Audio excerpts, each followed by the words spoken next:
Welcome to Stories from the Center of the Universe, the podcast about the human experience. All right, we are finally into April. It's the Thursday before the Final Four on Saturday. We did not record last week. 2 Tuesdays ago, my father-in-law, Zach's grandfather, passed away. He was in the hospital getting surgery. We fully expected him to come home. He did not. We've been grieving ever since. He was a very good man, and by that I mean he served his country as a Green Beret. He was a volunteer firefighter for 27 years. He moved from New Jersey to Virginia and was driving an ambulance because he just wanted to serve other people. He worked at his church tirelessly. He worked in the kitchen there. Every event the church had, he was there cooking. He built furniture, refurbished furniture for Caritas, and he was a great husband, father, grandfather. So he's going to be missed. Zach, you want to say anything? Yeah, just exactly what you said. He was a great dude. He practically helped raise me, so I'm going to miss him a lot. Yep. All right, let's awkwardly transition into Jack sharing a stunning set of facts about Kirk Cousins just before we started recording. So, Jack, tell us about the deal. Kirk Cousins signed a 5-year, $172 million deal with the Las Vegas Raiders. It is $20 million guaranteed for the first year, and then if they decide to sign him back, they'll owe him $80 million after the second year. And this is a Kirk Cousins who's 24. It's not the 37-year-old Kirk Cousins, right? This is 37-year-old Kirk Cousins who 2 years ago tore his Achilles, did not start for the Falcons last year, and I thought did not look comfortable. I don't want to say good enough, even though I don't think he was good enough, but he definitely did not look comfortable. He looked like he was being very cautious of his Achilles throughout the entire year. You know what got him that contract? The Raiders only watched the tape of Kirk Cousins against Tampa Bay, and that's why he got that contract. Does that sound right, Zach? Yeah, it's probably that. I wonder, though, if this has anything to do with Tom Brady and his influence with the Raiders, because he's been pretty vocal in the last couple of years since he's been retired of developing quarterbacks and being patient when it comes to their development. So I wonder if this is his doing, or in part his doing, and allowing Mendoza to sit for either half a season or even the full season behind Kirk Cousins and let him be a mentor to him. Yeah, no, it's a great point. That's a good point. Yeah, my guess is that they're willing to spend $20 million to give Mendoza that time to actually develop, and Brady's a smart guy, obviously, especially as it pertains to football. My guess is the Raiders aren't going to pay for a second year, but that year buys them Mendoza development time. It also buys them time to build a decent offensive line that is 10 times as good as the one they had last season. Yeah, we've seen quarterback careers get ruined by starting behind bad offensive lines. So I don't hate it. I hate the money. I hate the length of the contract, considering he's going to be 38 before the season starts. But they have that out after the first year, so it could work out for him. Yeah, I mean, if they're doing what we just said we think they might be doing, great. Or they're idiots and they're just going to spend a lot of stupid money. Yeah. Then again, it's the Raiders, so right. All right, cool. Rob, you have some fun facts. You want to share one of them now? Sure. So this is getting into basketball, of course, but so all right. I mean, I'll just make these questions. So you got guesses. I know we're in the Final Four, but of the Sweet 16, how many of the same teams were in the Sweet 16 last year? Out of the would 16, you guys guess? I guess 11. Yeah, and it's tied for the most in any NCAA tournament. I'd guess 11. Wow. Jack? I'll guess half. I'll say 8. Okay. Jack? I'm going to go with 7. Okay. All close. I guess Zach wins by default because he only won off 9. Wow. 9 teams, and that's the tied for the most ever in any NCAA tournament. You know what the second highest was? the second highest returning Sweet 16 teams? Yeah, it's okay if you don't. I was just curious. Oh no, I would Probably assume eight. it would. Yeah, I'm probably 8, but I mean, the NCAA tournament's been around for Yeah. what, 60 years now, yeah. something like that. All right, I'm looking at the Sweet 16 games. There weren't a lot of close games. The Texas-Purdue game was a fun game to watch. Iowa beating Nebraska was pretty cool. And Jack, I'd love to get your thoughts on that in a second, but let me look at the rest of the Sweet 16. The St. John's Duke game was a really good game, and the Michigan State UConn game was good. Jack, which one of those close games you want to talk about? I mean, I can start with Purdue, Texas, since it was the first game. Insane buzzer beater. It was pretty neck and neck throughout the entire time. Like Purdue always kind of had the edge, I thought, just because their bigs were better. And they had 2 of them. I think that their 2 bigs are better than Texas's 1 big.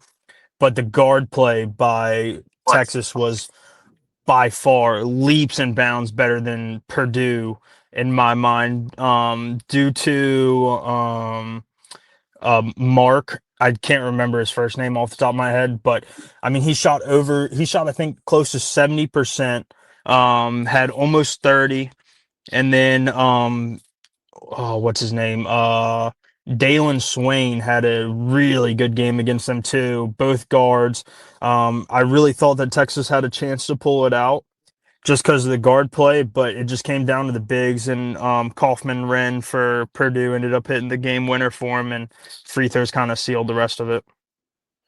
Yeah, I didn't say this game, but Tennessee beating Iowa State by 14 was kind of surprising. And then I watched some of that game, and then I watched the Tennessee-Michigan game, expecting it to be much more competitive, and Michigan just looked like a different level of a team. That was a wild back-to-back games for Tennessee, blowing out a team they should not have blown out, and then being blown out by a team that I thought they could hang with.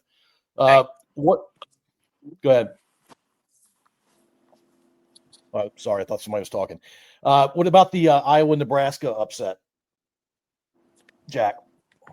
So that game, I really thought that Nebraska was going to end up pulling that one out. They were up, I think they were up close to 10 for a chunk of the game.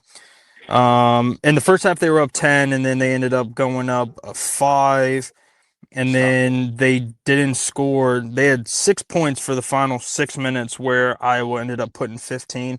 That was definitely like the final. And then I don't know if y'all saw this, but at the end of the game, right before Iowa hit the game winner, Nebraska only had 4 players on the court.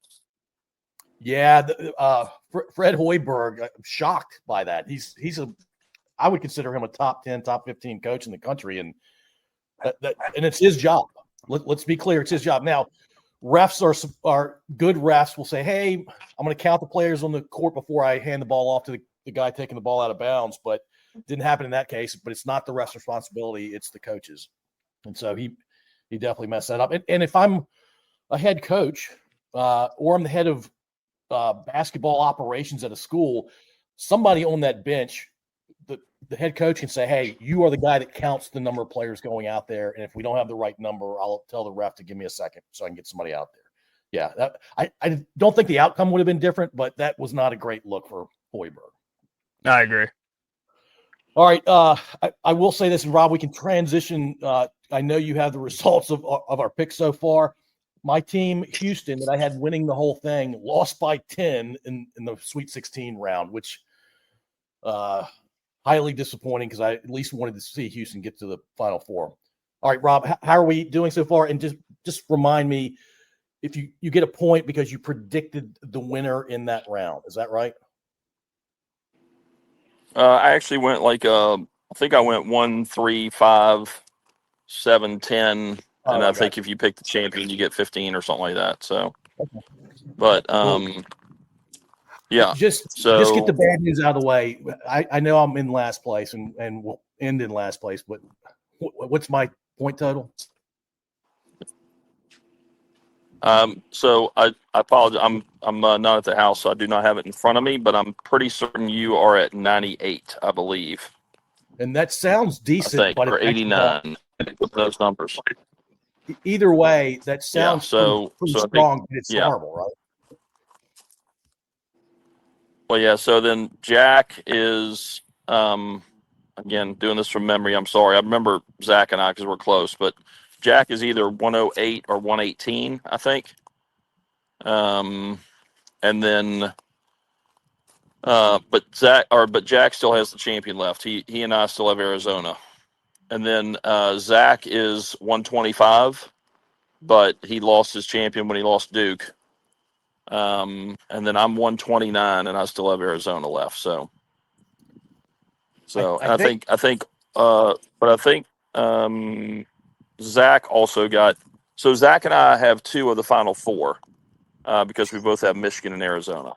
So yeah, and I'm down to one, Michigan, and then it sounds like Jack's down right, to one. Jack has Arizona. That's it. Yep. So Yeah. All right, good times. All right, yep. back to the game. Any other Sweet 16 games we want to talk about? Michigan State, UConn was close. I didn't see it though. Yeah, that game I shouldn't didn't have been see it that either. close. UConn jumped out to they were up 24-6 to start the game, and then Yeah, big Michigan time State lead. battled back throughout the entire game. And I mean, it ended up being much closer than it really should have been. But I mean, when you start out up 25-6 after 10 minutes into the game, there's no way that it should have come back to be that close, in my opinion. Yeah, I think And then UConn's. it's fun. And then it's funny. It got reversed in the UConn game versus Duke. Not 25, but they were down 15, I think. I think it might have been down 19 at one point. 19. Yeah, they were That's down. right. They were down Yeah. 19 at one point, down 15 or 17 at half. Yeah. I actually just remembered one other fun fact. It's not one I have in front of me, but I'm pretty sure it's accurate if you want me to throw it out there now concerning that game. Do it. I'm pretty sure that number one seeds that's why I said 15, leading by 15 or more points were 134-0 going into that game. Mm-hmm. Wow. And then, yep. And then UConn making that comeback got the first one on the losing side on that record. Crazy. All right, let's go to the Elite Eight. The three games prior to the Duke UConn game were all 10-plus point victories. I mean, Michigan beat Tennessee by 33, and the other two games were 12-plus. And so I don't think we need to talk about those three. We will talk about the winners of those three games when we pivot to talking about the Final Four. But let's talk about the Duke UConn game. I'm a meathead, and so we're at my mother-in-law's house, Zach's grandmother, and the meathead sports guys are watching basketball, right? It's something to take our mind off what was going on. And I'm telling you, Zach and Jack, you guys weren't alive the last time there was that exciting of a finish. And maybe I'm missing something, but that maybe is certainly at the level of, and maybe eclipses Leitner's shot in 92 against Kentucky in the Elite Eight. Do you remember I would Chris agree. Jenkins' shot for Villanova against UNC in the championship? Yeah, that was a sweet way to end the game. But they had the ball, they took it down the court, they had a nice little play drawn up, and the guy hit it, the three-pointer. The scramble at the end in those 10 seconds. And let's break this down. And Jack, let's start with you. What did UConn do right in the last, 20, 30 seconds? And what did Duke not do right? Within the last 20 or 30 seconds, I mean, let's see, UConn was able to, they were able to get quick buckets and extend the game as long as they could. I mean, that's all you really can do at the end of the game. They kept it within a one-score game the whole time. I honestly thought that UConn wasted too much time after they went down 3 with less than 30 seconds to go. I didn't know what they were doing with the ball. I thought that there was just no urgency. They ended up getting to the free throw line with 10 seconds left. And then I thought that they should have fouled. That was just my opinion. Duke did a good job about keeping the ball away. And then Duke threw the ball away. I really, really thought that the player from Duke should have just held on to the ball because there was no way that you could have gotten a 10-second violation. It was just mathematically impossible. So it didn't matter if you got it across the court or not. I mean, get fouled, hit your free throws, or even if you don't, it's much more unlikely that you're able to miss a free throw, collect the ball, get it down the court, and then hit a shot like that. Um, so I think that Duke should have just held on to the ball because they didn't need to get it across the court, and UConn did a fantastic job scrambling around and trying to foul, and then obviously the ball fell in their hands, and then they were able to get that shot off. From the logo, legitimately from the logo. I'll say if your philosophy is when you're just trying to run out the clock in a one-score game, do you just go to the corner of the court, whatever corner is closest, and you turn your back to the opposing team and hoping that leads to a foul call versus a jump ball or a tie-up? Or is the philosophy, hey, we don't want to get fouled, we want to run out the clock without getting fouled? And obviously that was Duke's philosophy, or at least what ended up happening. And they passed the ball 4 times with, to your point, 10 seconds left, and they had a timeout. And here's the thing: you're a freshman-led team, right? Your best players are freshmen. You don't want to call a timeout and just talk to them about it. And oh, by the way, the only team that I can remember that was freshman-led was Syracuse with Carmelo Anthony, and he was that good in college that he could put the whole team on his back and win a championship. But typically freshmen, whether it's the Fab Five from the team up north, y'all got me saying that now, the team up north, or other Duke teams that have had a lot of freshmen, or UNC who tends to have pretty good freshmen, like it doesn't lead to championships. Not that can y'all remember one besides Carmelo? Only Kentucky with Anthony Davis. I think that's probably the last one. I think they went undefeated that year, and I think that's like the only team that I can remember in recent memory. Yeah, AD was their best player, but there were 2 or 3 other freshmen that played a lot on that team as well. But it's unusual. I really think the whole idea of not burning that timeout just doesn't make any sense to me. And I wonder if I guess it's his philosophy, like, hey, I just want to let the kids play and run it out, and we've practiced enough, they know what to do, kind of thing. And the freshman who hit that shot, wow, if he is anywhere in New England, he's not buying another meal, another drink. Everything gets paid for in New England after he hit that shot. Yeah, he's eating free for the next 2 years, and as soon as he gets legal, he's drinking for free. No especially if they end up going on and winning, that'd be crazy. Yeah, absolutely. And Duke went on to win that game, that tournament in '92, right? I think they won the whole thing. Yep. I think they beat UNLV, who was undefeated going into the championship. That was the running Rebels. Yeah.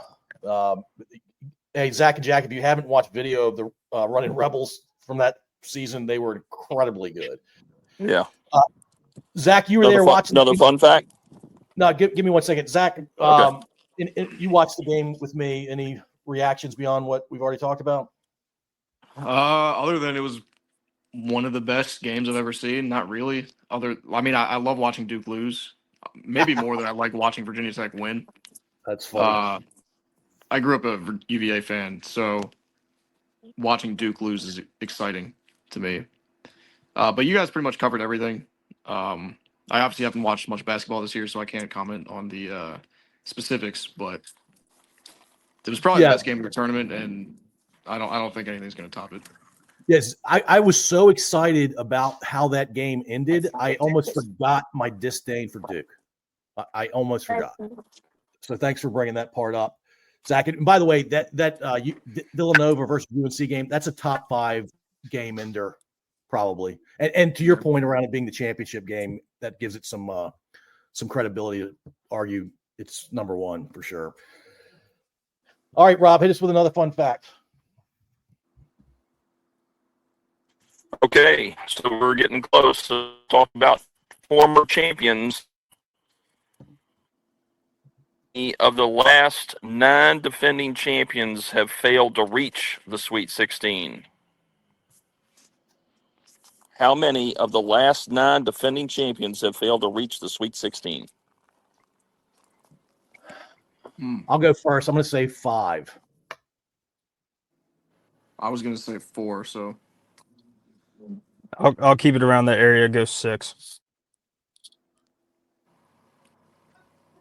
8 of the last 9 defending champions failed to reach the Sweet 16. Wow. Is including that this just a year, product? number one Florida. You think that's just a product of freshmen entering the NBA and going off to do other things more soon? That's part of it for sure.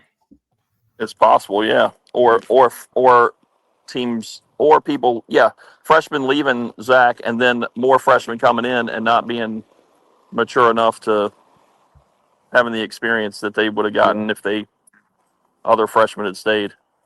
Yeah. That's a really good point. Yeah. Cool. All right. Let's talk about the Final Four. We've got 2 1 seeds playing each other in Michigan and Arizona, and they're both playing. Well, all 4 of these teams are obviously playing well, but Michigan and Arizona seem to be dominant. So I'm excited to watch both games, but I think I'm a little more excited to watch the Michigan Arizona game. Illinois, do they have any players that are not from Eastern Europe?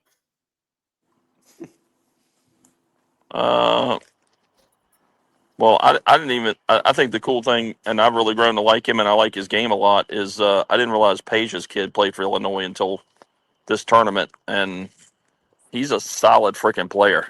And he's nice. He is He's very big time. nice.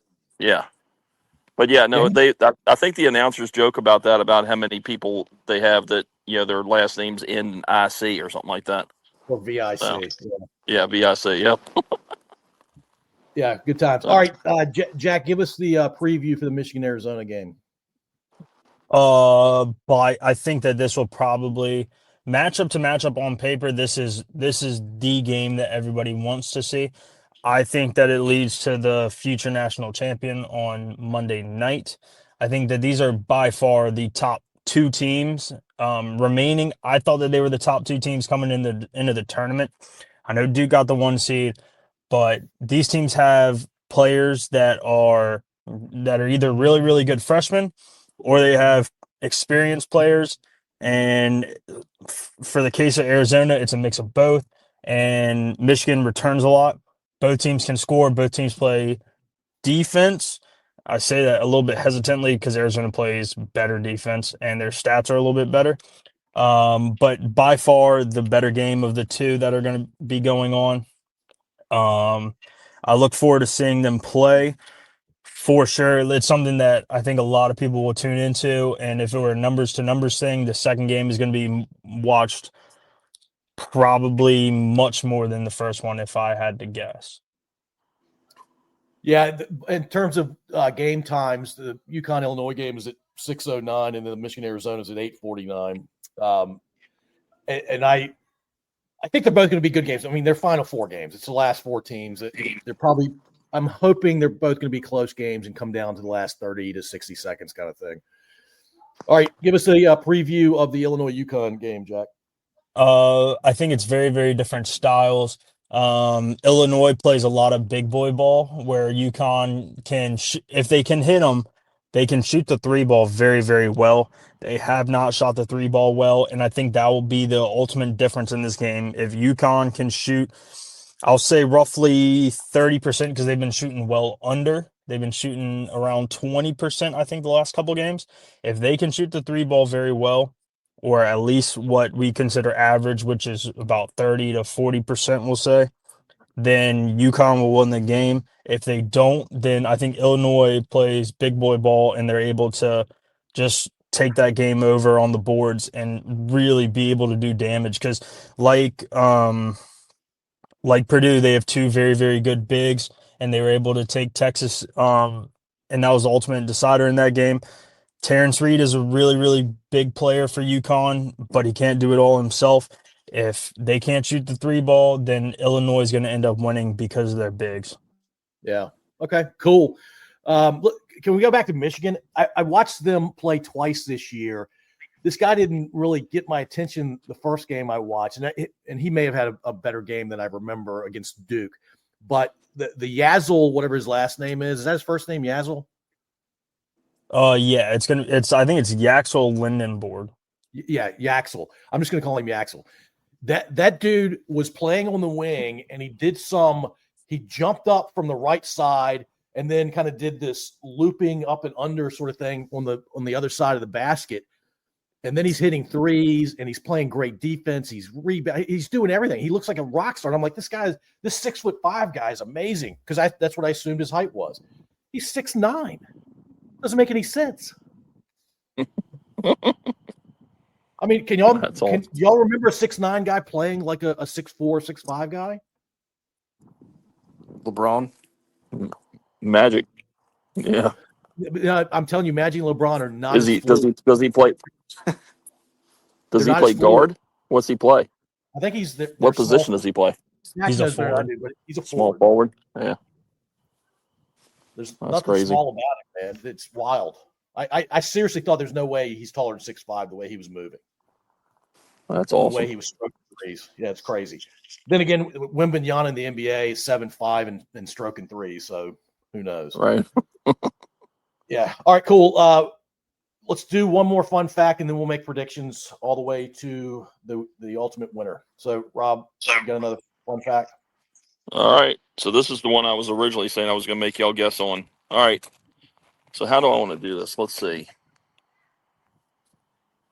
I feel if I ask you dang it, how do I do this? I think y'all will get it, but I'll just do it. I'll do the easy part of it. So the first Sweet 16 since 1954 without one of these four teams at least being in the Sweet 16.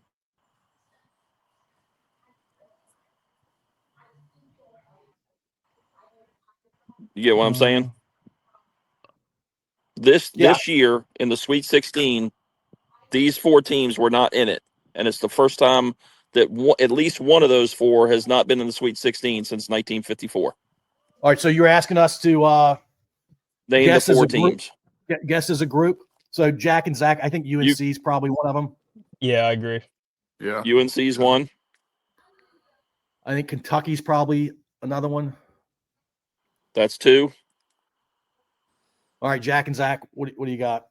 I would throw out another blue blood. Did you say Gonzaga? Gonzaga's not it. What about Kansas? Kansas is three. What about Indiana? Just going a Nope. little bit further back. About Syracuse? Nope. This last one's going to be a pain in the rear end. But you're going to get it as soon as I tell you. And I got a hint if you want it. Jack and Zach, do y'all want a hint? What about Louisville? Nope. Were they in this tournament? Were they in the tournament? Yeah. No, they were not in this year's tournament. Oh, they didn't make it. Okay. Wow. I'm pretty sure they didn't. I don't think so. Yeah, I'm pretty sure. Maryland? Nope. All right, give us a hint. 10 in a row. 10 in a row. Jack, you're his son. What does he mean? That I don't even know. They won 10 NCAA championships in a row. UCLA? Daggone it. UCLA. Yep. I didn't know if you meant 10 Sweet 16 appearances in a row or what. Oh, sorry, my bad. Yeah. All good. Yep. Yeah, that was definitely a strong hint. Or not a strong hint when you didn't say championship at the end. Or championship. Well, hey, I couldn't just freaking lay it out there for you. Come on. But yeah, so first time in 72 years, if I'm doing my math right, that one of those teams has not been in the Sweet 16, which is pretty amazing. Yeah, that's crazy. Wow. All right, so we're going to make predictions about these Final Four games and then predict the winner based on who we think is going to make it to the championship game. I'm going to be making picks based on well, Rob, we're all obviously going to pick who we think is going to win. Is there an advantage to being different than, let's say Jack goes first and he says Michigan. I have no idea what Jack's going to say, but if he says Michigan, does it help you or Zach to pick Arizona if you think it's a coin flip game? I guess it would. Well, we've already picked our champions. Are we repicking? Is that what you mean? We're doing a I think repick. it's just for fun, right? Yeah, absolutely just for fun. I'm just saying, what's our mentality? Picks. Oh, I got it. Well, I'll tell you right now, I'm going with a super upset, so you guys can pick whoever you want. All right, we'll start with Jack for the Michigan-Arizona game. I'm going to go with Arizona. Zach? I originally went with Michigan in my bracket, so I'll stick with them. All right, Rob? Arizona. I'm going to go with Zach and say Michigan. All right, so we got an even split there.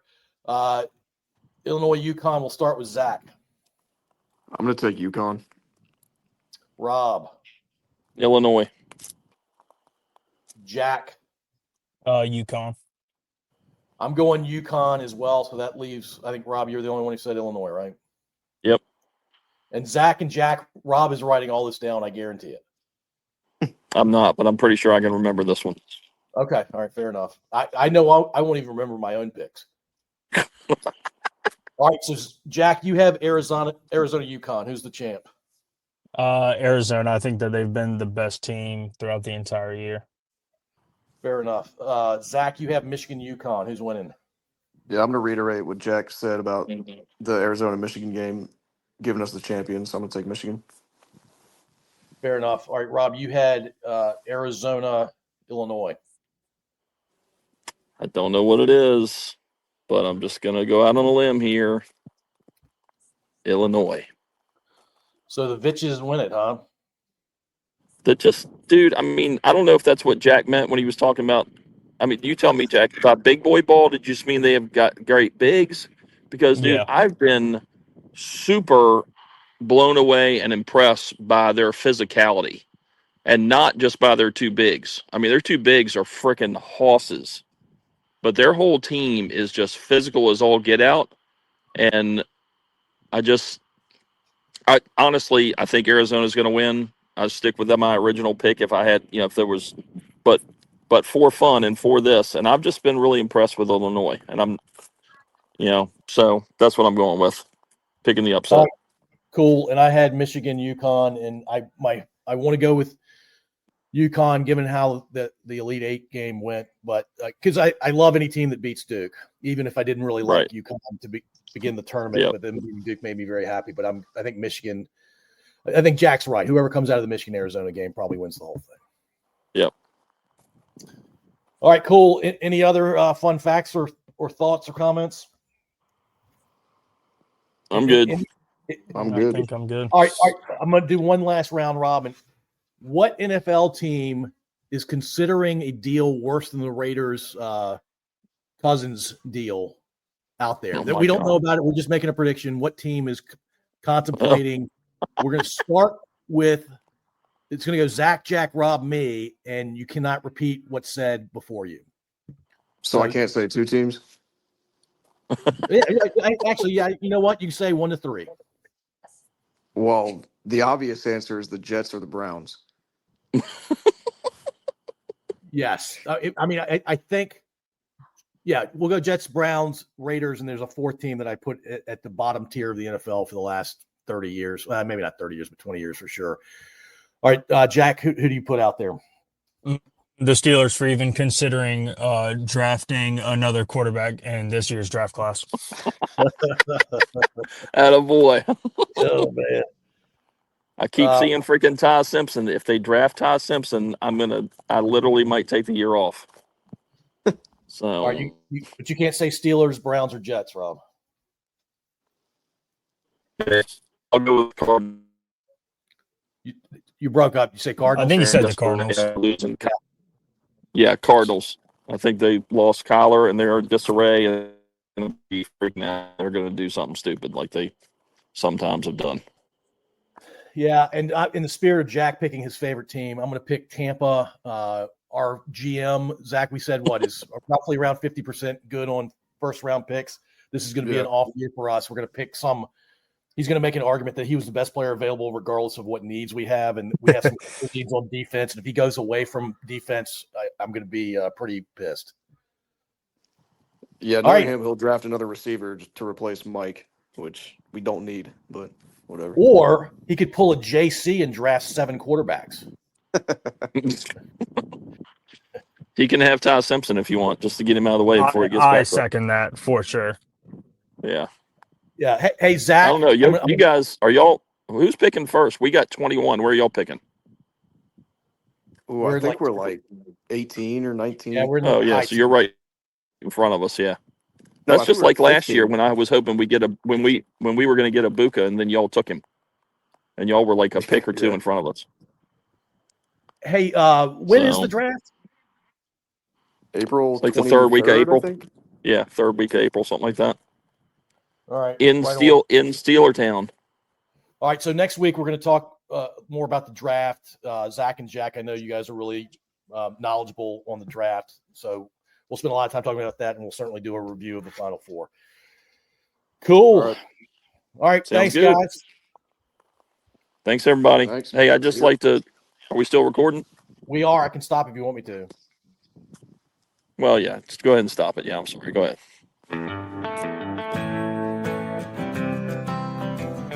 Thank you for listening. If you enjoyed this episode, please subscribe to wherever you listen to podcasts. We'd also really appreciate if you'd rate and review us. You can find us at scodupodcast.com.